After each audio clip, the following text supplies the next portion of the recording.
Paris se vestiu de festa para reinaugurar Notre-Dame, na presença de 40 líderes mundiais. A Catedral de Notre-Dame, uma joia da arquitetura gótica, carregada de arte e ciência, um templo cheio de enigmas, geometria sagrada e símbolos do passado. Quais mensagens ocultas há em suas paredes? Notre-Dame tem sido o lugar onde aconteceram eventos espetaculares. Ali foi entronizada a deusa da razão. Ali Napoleão foi coroado imperador. Ali se celebrou a libertação da invasão nazista. Muito mais que um templo, Notre-Dame é um emblema da França.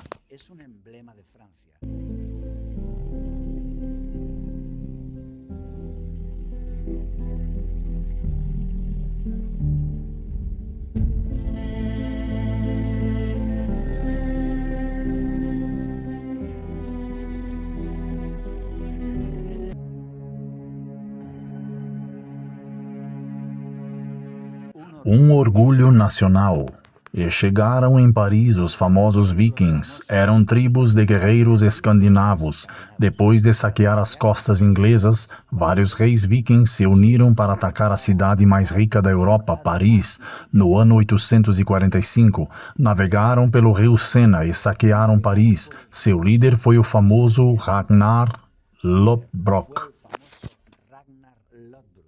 E em cada ocasião a catedral era saqueada e queimada. Isto horrorizava o povo de Paris, e quando a catedral era restaurada, o povo levantava seu ânimo, porque sentiam que eram de novo uma nação livre e independente. Assim, a Catedral de Paris de então se converteu também em um símbolo da identidade nacional. Nos anos seguintes, a população de Paris cresceu muito e era necessária uma catedral maior. Foi assim que Notre-Dame de Paris começou suas obras em 1663. Sua construção durou quase 200 anos e se transformou em um emblema de orgulho da nação. Em frente à porta principal, no solo da praça, está a Estrela de 8 Pontas. Este é o ponto de partida das estradas principais da França. É o quilômetro zero.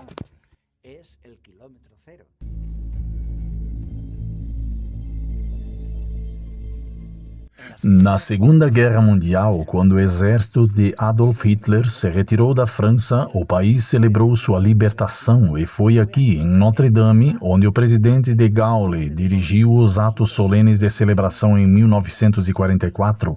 França era livre de novo e Notre-Dame era o símbolo dos valores ocidentais: liberdade, igualdade e fraternidade. Um livro de pedra. Os símbolos ocultos nas catedrais góticas comunicam mensagens que são invisíveis para pessoas comuns. Em esculturas, relevos e rosetas, os símbolos são tão abundantes que chamam estes edifícios de livros de pedras.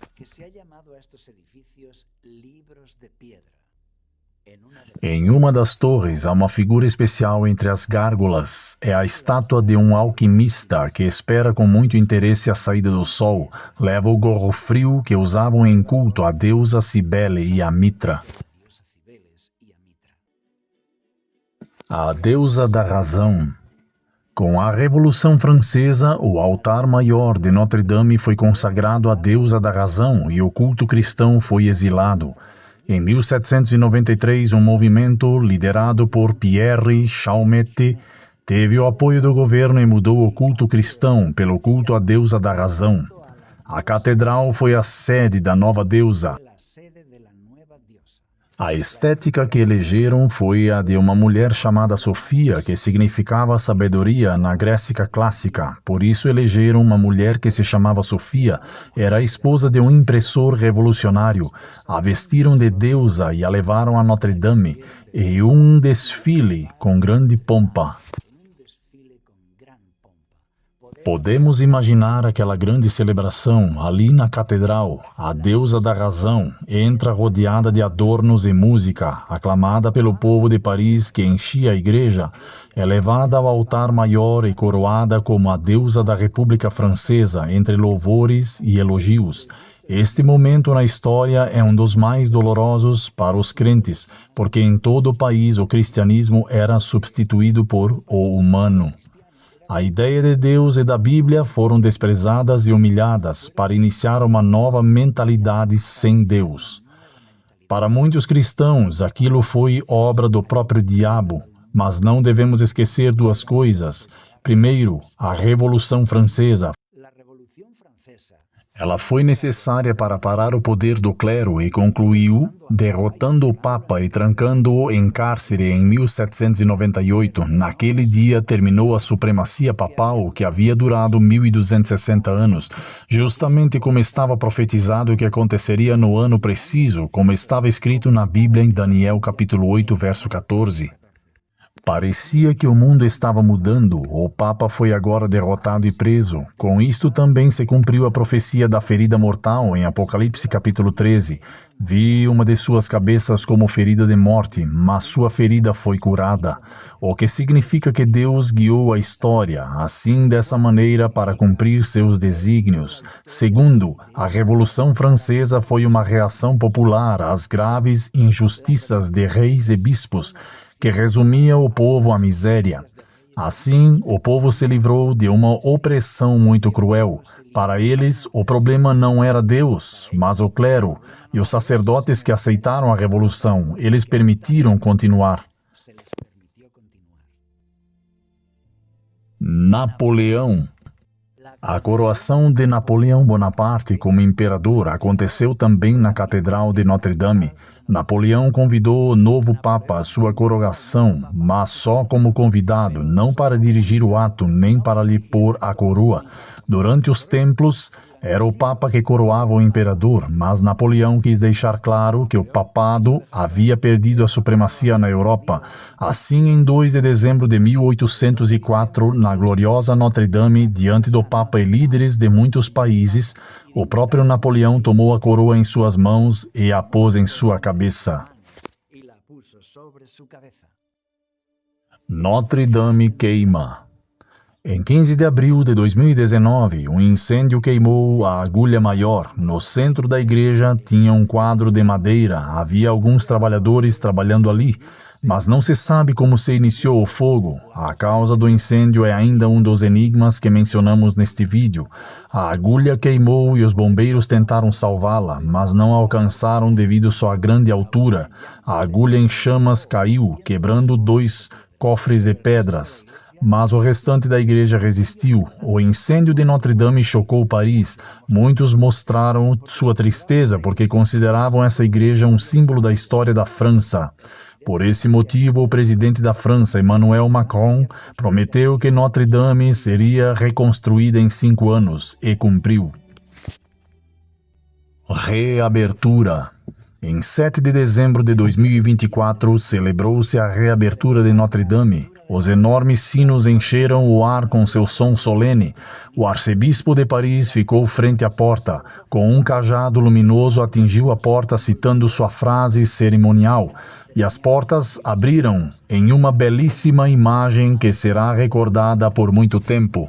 E o mundo pôde ver por dentro a Notre-Dame de hoje, mais luminosa e bela do que nunca. Houve aplausos na entrada de Volodymyr Zelensky, presidente da Ucrânia, mas os maiores aplausos foram para os bombeiros de Paris, que desfilaram pela basílica entre um aplauso que durou 7 minutos. Uma grande implantação de segurança isolou a área com alta tecnologia e 6.000 agentes para dar proteção a 40 líderes e chefes de Estado, incluindo Donald Trump, porque se trata de um evento de mais alto nível que exalta os valores ocidentais, um evento que se trata de unir os líderes do Ocidente frente à suposta ameaça do Oriente. Muitos se perguntam por que Trump foi visto aquele gesto de reserva como mostrando desacordo. É só pelo seu caráter peculiar, imprevisível, ou há razões evidentes para ele? Conhecendo o contexto, podemos mencionar 2 razões para os gestos de desacordo de Trump. 2 razões que são seguras e sem discussão. Primeira, desde sua campanha eleitoral, Trump prometeu paz na Ucrânia. Falou que quer conseguir a paz rapidamente. Ele disse literalmente um dia depois de assumir o governo, isso vai contra outros líderes da União Europeia e da OTAN, que querem seguir com a guerra na Ucrânia e que estavam presentes nesse ato. Na Estônia, Kaja Kallas é a nova líder de assuntos exteriores da União Europeia, a sucessora de Joseph Borrell. Tem sido elogiada por ser a mais agressiva contra a Rússia. Agora, como chefe da diplomacia europeia, declarou que a Rússia deve ser derrotada em seu território e dividida em vários países pequenos e submetidos ao Ocidente. E eu não podia acreditar no que estava vendo, porque isso poderia nos levar a uma guerra mundial e talvez a uma guerra nuclear. E Donald Trump não quer apoiar essa loucura militar. E ali, em Notre Dame, na primeira fila, está sentado junto Macron e os outros líderes, incluindo Zelensky, aqueles que Trump quer mostrar seu desacordo. Nós começamos a entender o gesto do seu rosto. Segundo, Donald Trump é protestante e, portanto, conhece desde menino que não devemos adorar a Maria e aos santos e se encontra em uma catedral católica de culto a Maria e cheia de estátuas de santos, onde começa um ato religioso católico. Além do mais, teve como aliados de campanha as grandes igrejas protestantes dos Estados Unidos. Então, algum gesto de reserva é compreensível, como querendo dizer a seu eleitorado: estou aqui como presidente, represento o meu país, mas não apoio esta forma de culto.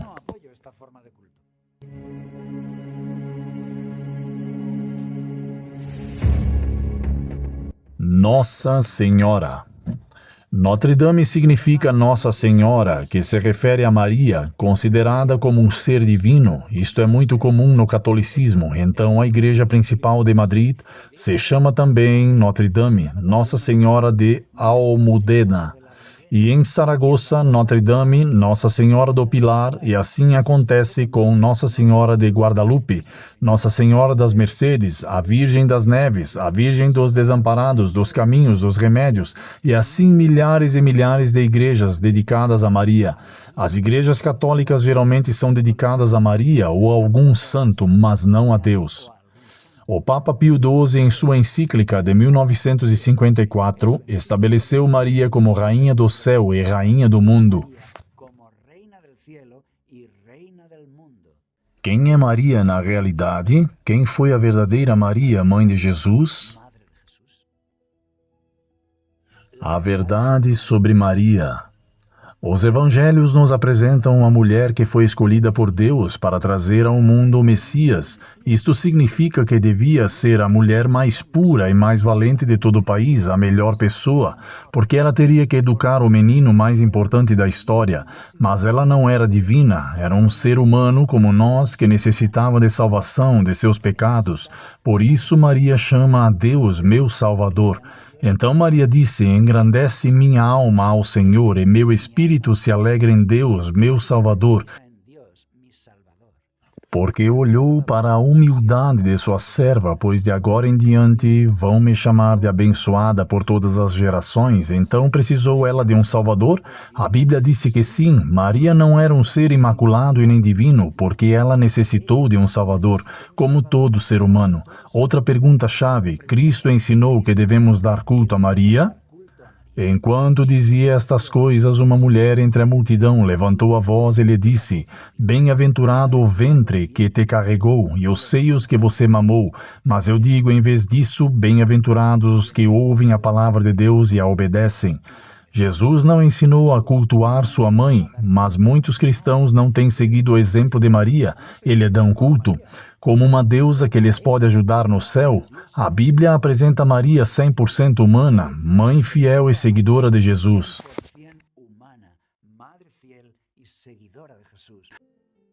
Jesus é o caminho. Pois há um só Deus e um só mediador entre Deus e os homens, Jesus Cristo, homem. Um dos títulos que o clero tem dado a Maria é a advogada dos pecados, mas este título contraria a Bíblia, porque está escrito: quem é o nosso único advogado? Meus filhinhos, estas coisas vos escrevo para que não pequeis, mas se alguém pecar, temos um advogado junto ao Pai, Jesus Cristo, o justo.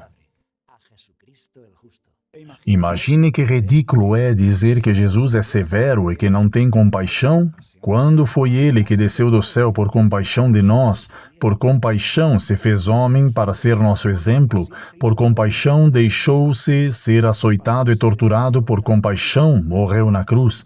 Por amor a nós, quem poderia ter mais compaixão que Jesus? Ninguém. Você acha que Ele precisa que venha alguém mais compassivo para rogar por nós? Não, é ridículo. E Jesus nos assegura que seus braços estão abertos para todos nós. Aquele que vem até mim, eu não o rejeitarei.